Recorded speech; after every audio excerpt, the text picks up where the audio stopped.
दोस्तों, इस वीडियो में हम बात करेंगे तमिल सिनेमा के one of the best actor Arvind Swami के बारे में, जिनको मात्र 22 साल की उम्र में फिल्म रोजा और 25 साल की उम्र में फिल्म बॉम्बे से न केवल तमिल में बल्कि पूरे इंडिया और इंडिया के बाहर भी पहचान मिली। ये वो समय था जिस टाइम पर साउथ इंडिया के बहुत ही गिने चुने एक्टर इंडिया लेवल पर पॉपुलर हो पाते थे और अरविंद स्वामी भी उन पॉपुलर एक्टर्स में से एक थे। लेकिन आगे चलकर ऐसा क्या हुआ कि अपने कैरियर के एकदम पीक पर रहते हुए उन्होंने फिल्म लाइन को छोड़ने का डिसाइड कर लिया और अगले एक दशक से भी ज्यादा वो हमें किसी और फिल्म में नजर नहीं आए। कैसे एक खतरनाक एक्सीडेंट की वजह से उनका पैर पैरालिसिस हो गया था और 5 से 6 सालों तक वो उस टाइम पर बेड से उठ नहीं पाए थे और उनकी हालत कुछ ऐसी हो गई थी। लेकिन इतना होने के बावजूद भी आगे चलकर सन 2013 में उन्होंने दोबारा से अपनी फिल्मों में वापसी की और उन्होंने अपनी बॉडी को इतना ज़्यादा ट्रांसफॉर्म कर लिया था कि उनको पहचानना तक मुश्किल हो रहा था। तो इस वीडियो में हम अरविंद स्वामी की लाइफ के इतने ज़्यादा उतार चढ़ाव के बारे में, उनकी कंट्रोवर्सी के बारे में, उनके फिल्मी सफ़र के बारे में, उनकी पर्सनल लाइफ के बारे में और उनसे जुड़ी कुछ ऐसी बातों के बारे में बात करने वाले हैं जो शायद आप अरविंद स्वामी के बारे में नहीं जानते होंगे। तो चैनल को सब्सक्राइब कीजिए और वीडियो पूरा देखते रहिए। सबसे पहले बात करते हैं अरविंद स्वामी के पिता के बारे में, जिनके बारे में यूट्यूब पर बहुत सारे वीडियोज़ में और बहुत सारे न्यूज़ आर्टिकल्स में बताया जाता है कि उनके पिता एक जाने माने बिजनेसमैन वीडी स्वामी हैं।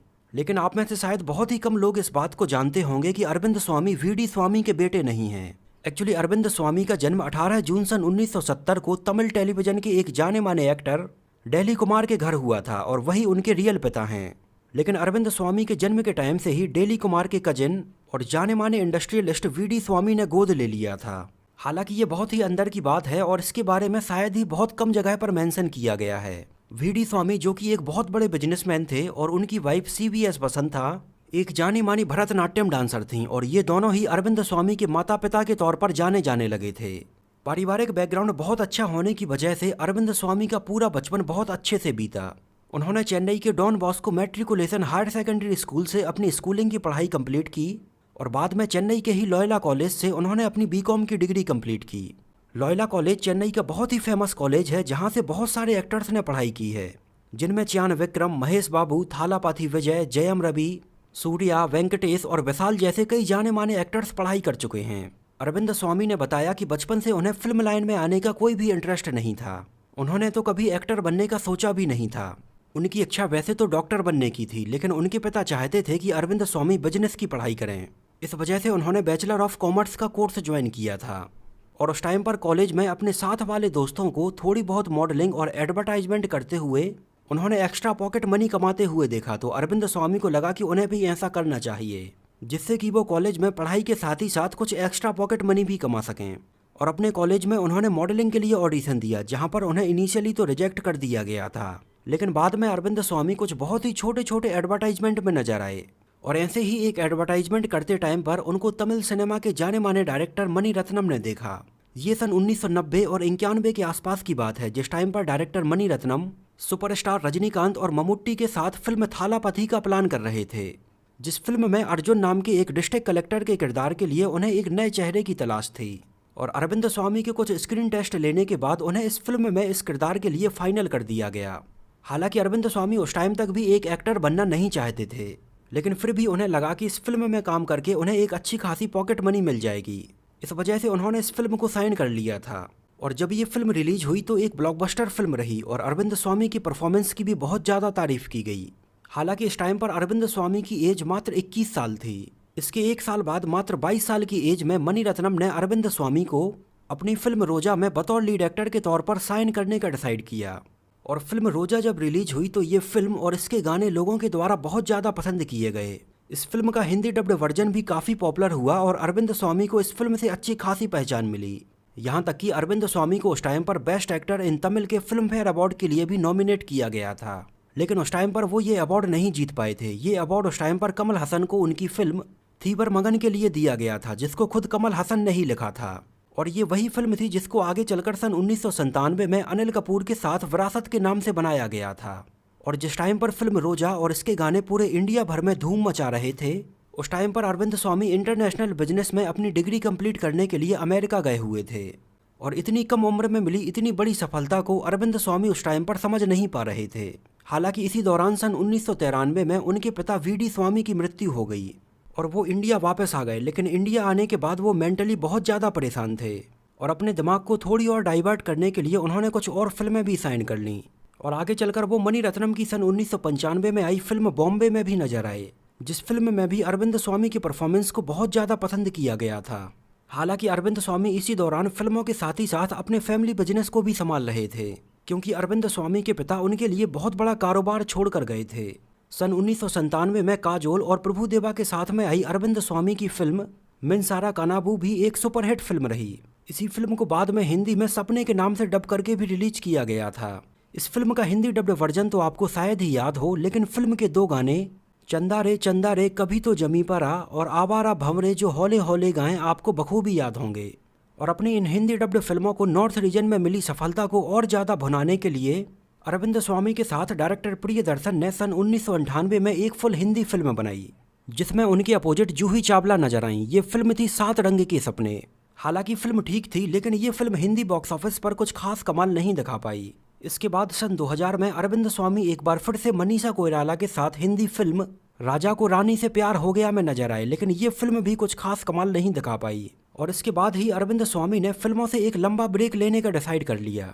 इस बारे में अरविंद स्वामी ने अपने एक पुराने इंटरव्यू में बताया था कि उस टाइम पर फिल्मों में मिली इस सफलता को वो समझ नहीं पा रहे थे और वो स्टारडम के लिए बिल्कुल भी तैयार नहीं थे। वो अपनी लाइफ में केवल एक ही फील्ड में आगे बढ़ना नहीं चाहते थे, वो चाहते थे कि अलग अलग बिजनेस फील्ड में भी वो खुद को ट्राई करें। और अपने पिता के बिजनेस को आगे बढ़ाने के साथ ही साथ उन्होंने कुछ और नए बिजनेस भी स्टार्ट किए, जहां पर भी उनको बहुत अच्छी सफलता मिली। लेकिन आगे चलकर सन 2005 में उनका एक खतरनाक एक्सीडेंट हुआ, जिसकी वजह से उनके बैक में बहुत ज़्यादा इंजरी हो गई और उनका एक पैर पैरालिसिस हो गया।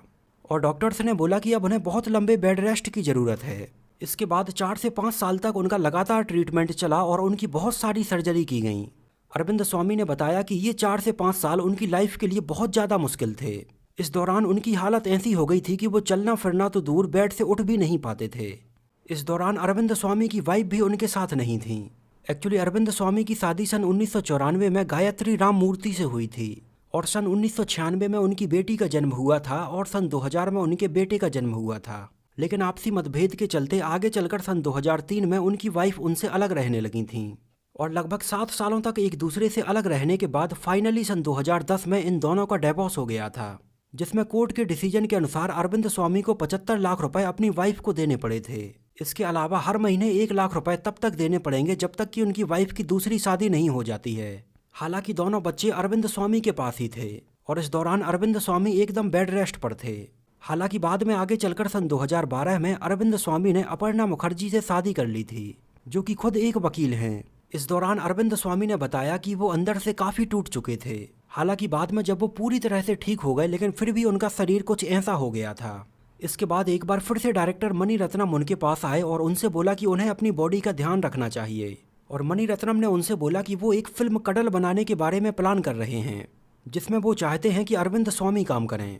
हालांकि उस टाइम पर मणि रत्नम ने अरविंद स्वामी को बहुत ज़्यादा मोटिवेट किया था कि वो ऐसा कर सकते हैं।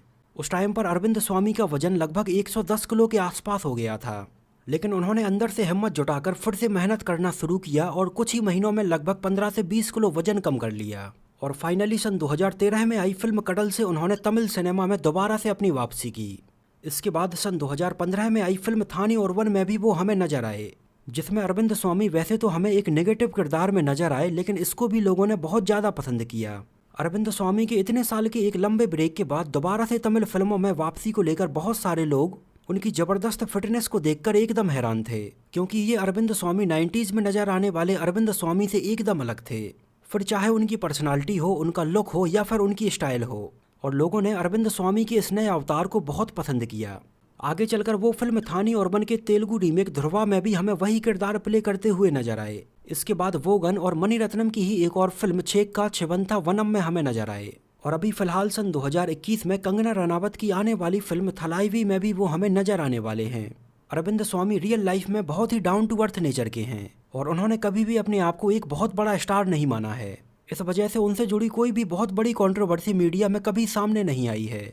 हालांकि उनकी सन 2021 में रिलीज होने वाली फिल्म सतुरंगा वेंटई 2 के बाद फिल्म के मेकर्स के साथ एक कंट्रोवर्सी सामने आई थी।